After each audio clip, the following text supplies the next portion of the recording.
Welcome to JH. Today, I will show you how to resolve lagging issues with Instagram Reels. Start by opening the Instagram app and going to your profile. Tap the three lines in the top right corner to open the menu.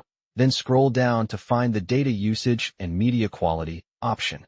If the Use Less Data feature is enabled, turn it off, as this setting can cause Reels to lag by limiting data usage.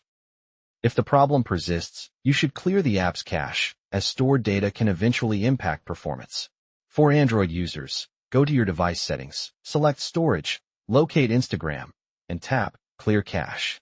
If this doesn't fix the issue, try reinstalling the app. Delete Instagram from your device and download it again from the Google Play Store.